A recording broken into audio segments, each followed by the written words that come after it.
You ever notice how obsessed we've become with generational labels? One generation gets blamed for breaking the economy. Another is ridiculed for changing everyday habits. The youngest is criticized for never lifting their eyes from a screen. But quietly placed between all of them is a generation that almost never becomes the main subject of conversation. Generation X, born roughly between 1965 and 1980, tends to exist without much commentary. They're the coworker who gets things done without announcing it. The parent who showed up consistently but never demanded recognition. The people who helped build the internet everyone depends on, yet feel little desire to live their lives online. And what rarely gets acknowledged is that their psychology may be one of the most complex and misunderstood of any generation still shaping society. To understand why, you have to look at what defined them more than anything else. They were latchkey kids, not in the occasional sense where a few children let themselves in after school, but in a way that was widespread and normal. For millions of them, this was daily life. Imagine an ordinary afternoon in the late 1970s. You're 8 years old. The school bus drops you off. You walk home alone, pull a key from a string around your neck, and unlock the door to an empty house. No parents, no babysitter, no way to check in. You are simply alone. You pour a bowl of cereal, turn on the television, all 4 channels, and wait. By the mid-1980s, roughly 7 million children between the ages of 5 and 13 were regularly unsupervised after school. That number matters because it wasn't an outlier. It was an entire generation learning a powerful lesson early in life. No one is coming to rescue you.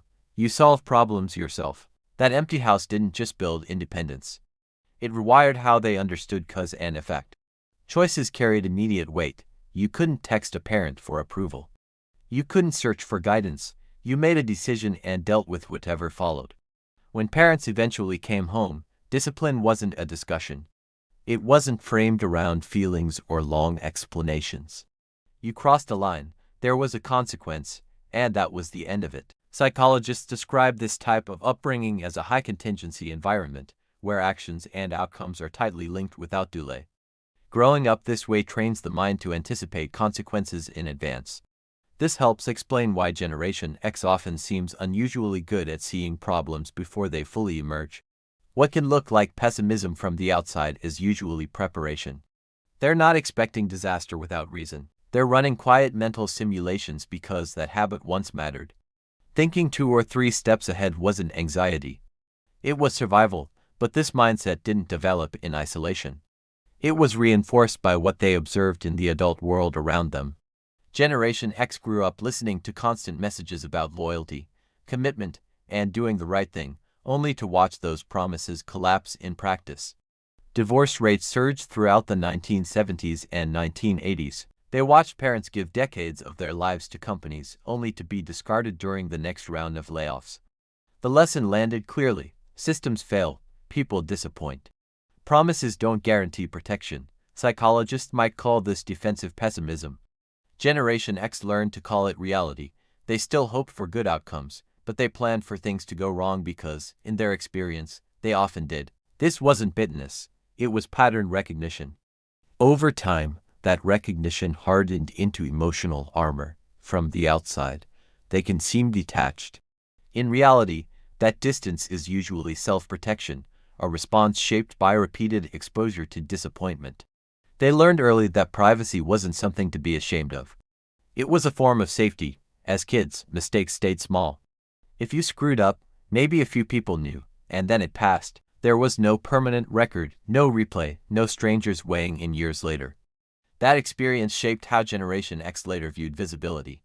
Sharing personal details with the world never felt empowering to them. It felt unnecessary, even risky. Not because they don't understand technology, but because their instincts were formed before exposure became the default. To them, the less people knew, the safer you were. Humor became another layer of protection. Sarcasm, irony, and understatement weren't just personality traits. They were coping mechanisms. Growing up during the Cold War meant living alongside quiet, existential threats. Nuclear drills were treated like routine inconveniences. Adults spoke calmly about scenarios that made no sense to a child, insisting everything was fine while preparing for the worst. Learning to hold those contradictions at once taught Generation X to keep emotional distance. That distance later gets labeled as cynicism, but originally it was a way to stay steady when reassurance didn't feel reliable. Despite this guarded inner world, Generation X developed a distinctive relationship with work. They don't talk about effort. They don't brand productivity. They just do what needs to be done. Many of them were introduced to responsibility early through jobs that carried real consequences. Paper routes before sunrise, retail shifts where mistakes mattered, roles that demanded reliability, not enthusiasm. These experiences weren't about self-expression. They were about accountability. You showed up, you performed, and you lived with the outcome. Watching institutions fail taught them not to anchor their identity to organizations. Loyalty, in their experience, was never guaranteed to be returned, so instead, they invested in competence. Skills were portable, knowledge was leverage. Even if systems collapsed, what you knew and could do stayed with you. That's why many in Generation X quietly maintain multiple abilities, not because they chase status, but because redundancy feels like security. At the core of their psychology sits a paradox. Generation X is deeply self-reliant, yet often quietly dependable. They struggle to ask for help because independence was learned early and reinforced often. Depending on others can feel risky. But when someone else needs support, they tend to show up without hesitation or performance. No announcements, no expectation of praise. That instinct was built in childhood, when friends often filled gaps left by absent adults. Their relationship with authority follows the same logic. Titles don't impress them, competence does. If someone proves they know what they're doing, respect comes easily. If not, patience disappears quickly.